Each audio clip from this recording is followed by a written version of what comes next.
Hi ಎಲ್ರಿಗೂ ನಮಸ್ಕಾರ. ನನ್ನ ಹೆಸರು ರಾಘವೇಂದ್ರ. ನಾವು ಇವತ್ತಿನ ವಿಡಿಯೋದಲ್ಲಿ ರಿವ್ಯೂ ಮಾಡ್ತಿರುವಂತಹ ಬೈಕ್ ಹೋಂಡಾ ಶೈನ್ 125 ಆಗಿರುತ್ತೆ.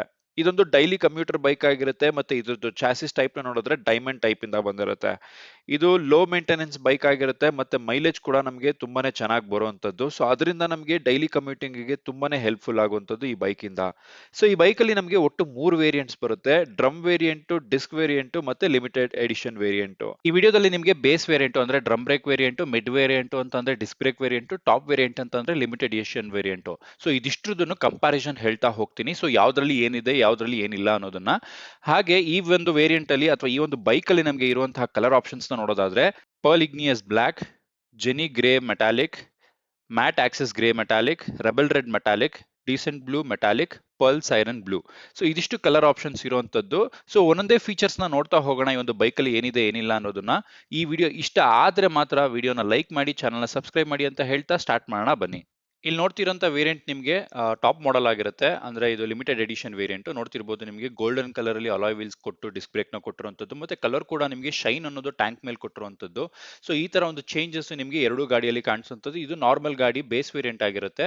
ಸೊ ಇದಾದ್ಮೇಲೆ ಮಿಡ್ ವೇರಿಯಂಟ್ ಒಂದು ಬರುತ್ತೆ, ಡಿಸ್ಕ್ ಬ್ರೇಕ್ ಇರುವಂತದ್ದು. ಇದು ನಾರ್ಮಲ್ ಡ್ರಮ್ ಬ್ರೇಕ್ ಇರುವಂತದ್ದು. ಇಲ್ಲಿ ನೋಡ್ತಿರ್ಬೋದು ನಿಮಗೆ ಬ್ಲಾಕ್ ಕಲರ್ ಅಲಾಯ್ ವೀಲ್ಸ್ ನ ಕೊಟ್ಟಿರುವಂತದ್ದು. ಸೊ ಗ್ರಾಫಿಕ್ ಕೂಡ ನಿಮಗೆ ಜಾಸ್ತಿ ಇಲ್ಲ, ಸೊ ಕಮ್ಮಿ ಇದೆ ಆ ಟಾಪ್ ವೇರಿಯಂಟ್ ಗೆ ಕಂಪೇರ್ ಮಾಡಿದ್ರೆ. ಸೊ ಫ್ರಂಟ್ ವ್ಯೂ ನೋಡ್ತಿರ್ಬೋದು ಸಿಂಪಲ್ ಆಗಿ ಮಿರರ್ಸ್ ನ ಕೊಟ್ಟಿರುವಂತದ್ದು, ಎರಡು ವೇರಿಯಂಟ್ ಅಲ್ಲಿ ಸಿಮಿಲರ್ ಆಗಿರುವಂತದ್ದು. ಹಾಗೆ ವೈಸರ್ ನ ನೋಡ್ತಿರ್ಬೋದು, ವೈಸರ್ ಕೂಡ ನಿಮಗೆ ಎರಡು ವೇರಿಯಂಟ್ ಅಲ್ಲಿ ಸಿಮಿಲರ್ ಆಗಿರುವಂತದ್ದು. ಸೊ ಬ್ಲಾಕ್ ಕಲರ್ ಅಲ್ಲಿ ಅದ್ರ ಮೇಲೆ ಹೋಂಡಾ ಅನ್ನೋ ಬ್ಯಾಡ್ಜಿಂಗ್ ಆಗಿರುವಂತದ್ದು. ಸೊ ನೆಕ್ಸ್ಟ್ ಈ ಒಂದು ಕ್ರೋಮ್ ಫಿನಿಶ್ ಹೆಡ್ಲೈಟ್ ಮೇಲೆ ಮತ್ತೆ ನಿಮಗೆ ಹಾಲೋಜಿನ್ ಹೆಡ್ ಲ್ಯಾಂಪ್ಸ್ ಎರಡು ವೇರಿಯಂಟ್ ಮೇಲೆ ಸಿಮಿಲರ್ ಆಗಿರುತ್ತೆ. ಸೊ ಇಂಡಿಕೇಟರ್ಸ್ ಕೂಡ ನಿಮಗೆ ಹಾಲೋಜಿನ್ ಇಂದಾನೆ ಬರುವಂತದ್ದು. ಶೈನ್ ಅಂತ ಇರೋ ಬೋರ್ಡ್ ಮೇಲೆ ನಿಮಗೆ ನಂಬರ್ ಪ್ಲೇಟ್ ಬರುವಂತದ್ದು. ಸೊ ಇಲ್ಲಿ ನೋಡ್ತಿರುವಂತಹ ಜಾಗದಲ್ಲಿ. ಸೊ ಹಾಗೆ ಫ್ರಂಟ್ ನಿಮಗೆ ಸಸ್ಪೆನ್ಷನ್ ನೋಡಿದ್ರೆ ಟೆಲಿಸ್ಕೋಪಿಕ್ ಸಸ್ಪೆನ್ಷನ್ ನ ಕೊಟ್ಟಿರುವಂತದ್ದು. ಸೊ ಇಲ್ಲಿ ನೋಡ್ತಿರಬಹುದು ಎರಡು ವೇರಿಯಂಟ್ ಅಲ್ಲಿ ಸಿಮಿಲರ್ ಆಗಿರುತ್ತೆ, ಯಾವುದೇ ರೀತಿ ಚೇಂಜಸ್ ಇರೋದಿಲ್ಲ. ಮಿಡ್ ವೇರಿಯಂಟ್ ಮತ್ತೆ ಟಾಪ್ ವೇರಿಯಂಟ್ ಅಲ್ಲಿ ನಮಗೆ ಡಿಸ್ಕ್ ಬ್ರೇಕ್ ಬರುವಂತದ್ದು. ಡಿಸ್ಕ್ ಬ್ರೇಕ್ ನ ಸೈಜ್ ಬಂದು 240 ಆಗಿರುತ್ತೆ. ಸೊ ಹಾಗೆ ಅಲಾಯ್ ವೀಲ್ ನ ನೋಡ್ತಿರ್ಬೋದು, ಇದು ಟಾಪ್ ವೇರಿಯಂಟ್ ಆಗಿರೋದ್ರಿಂದ ಗೋಲ್ಡನ್ ಕಲರ್ ಅಲ್ಲಿ ಕೊಟ್ಟಿರುವಂತದ್ದು. ಸೊ ಹಾಗೆ ಟೈರ್ ಸೈಜ್ ನ ನೋಡೋದಾದ್ರೆ ಅಥವಾ ವೀಲ್ ಸೈಜ್ ನ ನೋಡೋದಾದ್ರೆ 80/100 18 ಇಂಚಸ್ ಇಂದ ಬಂದಿರುತ್ತೆ. ಅಲಾಯ್ ವೀಲ್ಸ್ ಆಗಿರುತ್ತೆ, ಟ್ಯೂಬ್ಲೆಸ್ ಟೈರ್ಸ್ ಆಗಿರುತ್ತೆ. ಇನ್ನ ಬೇಸ್ ವೇರಿಯಂಟ್ ಅಲ್ಲಿ ನಿಮಗೆ ಡ್ರಮ್ ಬ್ರೇಕ್ ಇರುವಂತದ್ದು. ಇವಾಗ ನೋಡ್ತಿರುವಂತಹ ವೇರಿಯಂಟ್ ನಿಮಗೆ ಬೇಸ್ ವೇರಿಯಂಟ್ ಆಗಿರುತ್ತೆ. ಸಿಮಿಲರ್ ವ್ಯೂ ಇರುವಂತದ್ದು ನೋಡ್ತಿರ್ಬೋದು, ಮಿರರ್ಸ್, ವೈಸರ್, ಸೊ ಮತ್ತೆ ಹೋಂಡಾ ಅನ್ನೋ ಬ್ಯಾಡ್ಜಿಂಗ್, ಮತ್ತೆ ಆ ಕ್ರೋಮ್ ಫಿನಿಶಿಂಗ್, ಹೆಡ್ಲೈಟ್ ಹಾಲೋಜಿನ್, ಇಂಡಿಕೇಟರ್ಸ್ ಹಾಲೋಜಿನ್, ಮತ್ತೆ ನಂಬರ್ ಪ್ಲೇಟ್ ಪ್ಲೇಸ್ಮೆಂಟ್ ಪ್ರತಿಯೊಂದು ಕೂಡ ನಿಮಗೆ ಸಿಮಿಲರ್ ಆಗಿರುವಂತದ್ದು, ಯಾವುದೇ ರೀತಿ ಚೇಂಜಸ್ ಇಲ್ಲ. ಸೊ ಅಲಾಯ್ ವೀಲ್ಸ್ ನೋಡ್ತಿರ್ಬೋದು, ಸೊ ಬ್ಲಾಕ್ ಕಲರ್ ಅಲ್ಲಿ ಇರುವಂತದ್ದು ಡ್ರಮ್ ಬ್ರೇಕ್ ಆಗಿರುತ್ತೆ. ಇದರಲ್ಲಿ ಡಿಸ್ಕ್ ಬ್ರೇಕ್ ಬರೋದಿಲ್ಲ, ಡ್ರಮ್ ಬ್ರೇಕ್ ಆಗಿರುತ್ತೆ. ಡ್ರಮ್ ಬ್ರೇಕ್ ನ ಸೈಜ್ ಬಂದು 130 ಆಗಿರುತ್ತೆ. ಇಲ್ಲಿ ನೋಡ್ತಿರ್ಬೋದು ಇದರಲ್ಲಿ ನಿಮಗೆ 240 ಡಿಸ್ಕ್ ಬ್ರೇಕ್ ಇರುವಂತದ್ದು, ಅದರಲ್ಲಿ ನಿಮಗೆ 130 ಡ್ರಮ್ ಬ್ರೇಕ್ ಇರುವಂತದ್ದು. ಸೊ ಇದಿಷ್ಟು ಚೇಂಜಸ್ ಆಗಿರುತ್ತೆ ಎರಡರಲ್ಲೂ ಕೂಡ. ರಿಯರ್ ವ್ಯೂ ನ ನೋಡೋದಾದ್ರೆ ಹೈಡ್ರಾಲಿಕ್ ಟೈಪ್ ಸಸ್ಪೆನ್ಷನ್ ಬಂದಿರುತ್ತೆ. ಎಲ್ಲಾ ವೇರಿಯಂಟ್ ಅಲ್ಲೂ ಸಿಮಿಲರ್ ಆಗಿರುತ್ತೆ, ಯಾವುದೇ ರೀತಿ ಚೇಂಜಸ್ ಇರೋದಿಲ್ಲ. ಇನ್ನ ಹಿಂದಗಡೆ ಇರುವಂತಹ ಬ್ರೇಕ್ ಸೈಜ್ ನ ನೋಡೋದಾದ್ರೆ 130 ಡ್ರಮ್ ಬ್ರೇಕ್ಸ್ ಆಗಿರುತ್ತೆ. ಸೊ ಎಲ್ಲಾ ವೇರಿಯಂಟ್ ಅಲ್ಲೂ ನಮಗೆ ಡ್ರಮ್ ಬ್ರೇಕ್ಸ್ ಇರುವಂತದ್ದು, ಸೊ ಡಿಸ್ಕ್ ಬ್ರೇಕ್ ಬರೋದಿಲ್ಲ.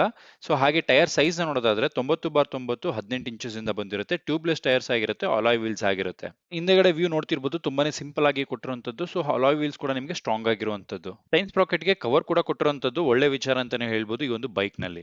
ಇಂಜಿನ್ ಅಲ್ಲಿ ನಮಗೆ ಎರಡು ವೇರಿಯಂಟ್ ನಲ್ಲಿ ಅಥವಾ 3 ವೇರಿಯಂಟ್ ಅಲ್ಲಿ ಯಾವುದೇ ರೀತಿ ಚೇಂಜಸ್ ಇರೋದಿಲ್ಲ, ಎಲ್ಲಾ ಕೂಡ ಸಿಮಿಲರ್ ಆಗಿರುವಂತದ್ದು. ಇನ್ನು ಇಂಜಿನ್ ಸ್ಪೆಸಿಫಿಕೇಶನ್ಸ್ ನ ನೋಡ್ತಾ ಹೋಗೋಣ. ಇಂಜಿನ್ ಸಿಸಿ ನ ನೋಡೋದಾದ್ರೆ 123.94 ಸಿಸಿ ಆಗಿರುತ್ತೆ. ಇಂಜಿನ್ ಟೈಪ್ ನ ನೋಡೋದಾದ್ರೆ single cylinder air cooled 2 valves with fuel injection ಇಂದ ಬಂದಿರುವಂತದ್ದು.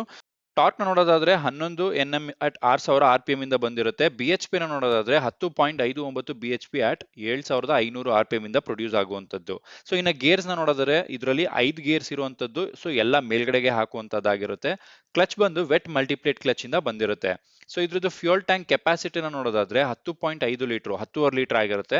ರಿಸರ್ವ್ ಫ್ಯೂಯಲ್ ಕೆಪಾಸಿಟಿ ಬಂದು 1.3 ಲೀಟರ್ ಆಗಿರುತ್ತೆ. ಇನ್ನ ಇಂಜಿನ್ ಆಯಿಲ್ ಕೆಪಾಸಿಟಿ ಬಂದು 1 ಲೀಟರ್ ಅಷ್ಟಾಗಿರುತ್ತೆ. ಸೊ ರೈಡಿಂಗ್ ರೇಂಜ್ ಅಂದ್ರೆ ಒಂದು ಸತಿ ಟ್ಯಾಂಕ್ ನ ಫುಲ್ ಮಾಡಿಸಿದ್ರೆ ಫುಲ್ ಫ್ಯೂಯಲ್ ಟ್ಯಾಂಕ್ ನ 577.5 ಕಿಲೋಮೀಟರ್ ಅಷ್ಟು ದೂರ ನಾವು ಈ ಒಂದು ಬೈಕ್ ಅಲ್ಲಿ ಹೋಗ್ಬೋದಾಗಿರುತ್ತೆ. ಇನ್ನ ಸ್ಟಾರ್ಟಿಂಗ್ ಟೈಪ್ ನಮಗೆ ಶೆಲ್ಫ್ ಸ್ಟಾರ್ಟು ಇರುತ್ತೆ, ಕಿಕ್ಕರ್ ಸ್ಟಾರ್ಟು ಇರುತ್ತೆ. ಇನ್ಸ್ಟ್ರುಮೆಂಟಲ್ ಕ್ಲಸ್ಟರ್ ನ ನೋಡ್ತಿರ್ಬೋದು, ನಿಮಗೆ LCD ಡಿಸ್ಪ್ಲೇ ಇಂದ ಬರುವಂತದ್ದು ಡಿಜಿಟಲ್ ಆಗಿರುತ್ತೆ. ಪ್ರತಿಯೊಂದು ವೇರಿಯಂಟ್ ನಲ್ಲೂ ಹೀಗೆ ಇರುವಂತದ್ದು. ಸೊ ಈ ಒಂದು LCD ಡಿಸ್ಪ್ಲೇ ನಲ್ಲಿ ನಮಗೆ speedometer, odometer, fuel gauge, distance to empty, stand alarm, gear indicator, low fuel indicator ಮತ್ತೆ ಸ್ವಿಚಸ್ ಕೂಡ ಅದನ್ನ ಅಡ್ಜಸ್ಟ್ ಮಾಡೋದಕ್ಕೆ ಎರಡೂ ಸೈಡ್ ಕೊಟ್ಟಿರುವಂತದ್ದು. ಸೊ ಇಲ್ಲಿ ನೋಡ್ತಿರ್ಬೋದು.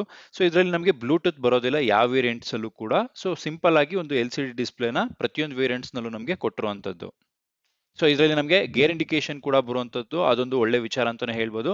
ಹಾಗೆ ಈಕೋ ಮೋಡ್ ಅಂದ್ರೆ ಗ್ರೀನ್ ಕಲರ್ ಅಲ್ಲಿ ನಿಮಗೆ ಈಕೋ ಮೋಡ್ ಅಲ್ಲಿ ಹೋಗ್ತಿತ್ತು ಅಂತ ಹೇಳಿದ್ರೆ ಪವರ್ ಸೇವಿಂಗ್ ಮೋಡ್ ನ ಕೂಡ ಇದರಲ್ಲಿ ಒಂದು ತೋರಿಸುವಂತ ಆಪ್ಷನ್ ನ ಕೊಟ್ಟಿರುವಂತದ್ದು ಒಳ್ಳೆ ವಿಚಾರ ಅಂತಾನೆ ಹೇಳ್ಬೋದು. ನೇಮಿಂಗ್ಸ್ ಮತ್ತೆ ಗ್ರಾಫಿಕ್ಸ್ ನ ನೋಡ್ತಿರ್ಬೋದು ಏನ್ ಚೇಂಜಸ್ ಇದೆ ಅನ್ನೋದನ್ನ ಎರಡೂ ವೇರಿಯಂಟ್ಸ್ ಅಂದ್ರೆ ಬೇಸ್ ವೇರಿಯಂಟ್ ಮತ್ತೆ ಟಾಪ್ ವೇರಿಯಂಟ್ ಅಲ್ಲಿ ನೋಡ್ತಾ ಹೋಗೋಣ. ಸೊ ಟ್ಯಾಂಕ್ ನ ನೋಡ್ತಿರ್ಬೋದು ಸಿಮಿಲರ್ ಆಗಿದೆ, ಟ್ಯಾಂಕ್ ಅಲ್ಲಿ ಯಾವುದೇ ರೀತಿ ಚೇಂಜಸ್ ಇರೋದಿಲ್ಲ, ಸೀಟ್ ಕೂಡ ಅಷ್ಟೇ ನಿಮಗೆ ಯಾವುದೇ ರೀತಿ ಚೇಂಜಸ್ ಇರೋದಿಲ್ಲ. ಆದ್ರೆ ಇಲ್ಲಿ ನೋಡ್ತಿರ್ಬೋದು ಶೈನ್ 125 ಅಂತ ಹಿಂದೆಗಡೆ ಬ್ಯಾಡ್ಜಿಂಗ್ ಆಗಿರುವಂತದ್ದು, ಆದ್ರೆ ಇಲ್ಲಿ ನಿಮಗೆ ಬರೀ ಶೈನ್ ಅಂತ ಇರೋದು 125 ಅನ್ನೋ ಬ್ಯಾಡ್ಜಿಂಗ್ ಇಲ್ಲ. ಬಟ್ ಇಲ್ಲಿ ನಿಮಗೆ 125 ಅನ್ನೋ ಬ್ಯಾಡ್ಜಿಂಗ್ ಇರುವಂತದ್ದು ಬೇಸ್ ವೇರಿಯಂಟ್ ಮೇಲೆ, ಬಟ್ ನಿಮಗೆ ಟಾಪ್ ವೇರಿಯಂಟ್ ಅಂದ್ರೆ ಲಿಮಿಟೆಡ್ ಎಡಿಷನ್ ಮೇಲೆ ಇರೋದಿಲ್ಲ. ಸೊ ಇಲ್ಲಿ ಟ್ಯಾಂಕ್ ಮೇಲೆ ಶೈನ್ ಅನ್ನೋ ಬ್ಯಾಡ್ಜಿಂಗ್ ನ ನೋಡ್ತಿರ್ಬೋದು, ಆದ್ರೆ ನಿಮಗೆ ಟ್ಯಾಂಕ್ ಮೇಲೆ ಇಲ್ಲಿ ಹೋಂಡಾ ಅನ್ನೋದು ಬಿಟ್ರೆ ಬೇರೆ ಯಾವುದು ಇಲ್ಲ. ಸೊ ಇದಿಷ್ಟು ಮೇಜರ್ ಚೇಂಜಸ್ ಆಗಿರುತ್ತೆ ಗ್ರಾಫಿಕ್ಸ್ ವಿಚಾರದಲ್ಲಿ. ಮತ್ತೆ ನಮಗೆ ಬೇರೆ ಅರ್ಗಾನಮಿಕ್ಸ್ ನ ನೋಡೋದಾದ್ರೆ ನೋಡಿ, ಕಿಕ್ಕರ್ ನ ಎರಡೂ ಸೈಡ್ ಅಲ್ಲಿ ನಿಮಗೆ ಸಿಮಿಲರ್ ಆಗಿರುತ್ತೆ ಬೇಸ್ ವೇರಿಯಂಟ್ ಮತ್ತೆ ಟಾಪ್ ವೇರಿಯಂಟ್ ಅಲ್ಲಿ.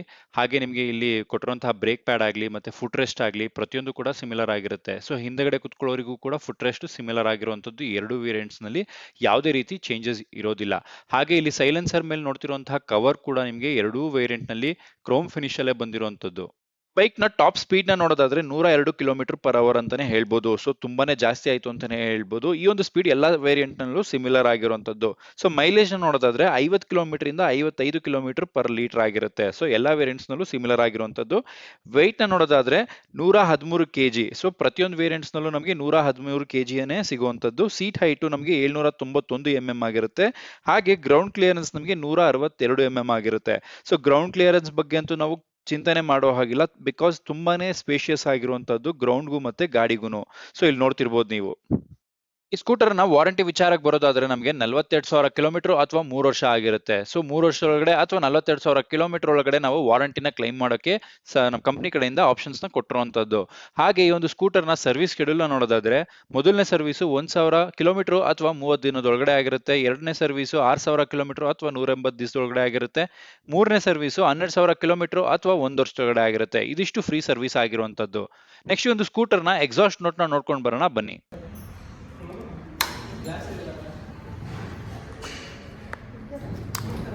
ಇಲ್ಲ ಇಲ್ಲ ಕುಡಿದು ನೀವು.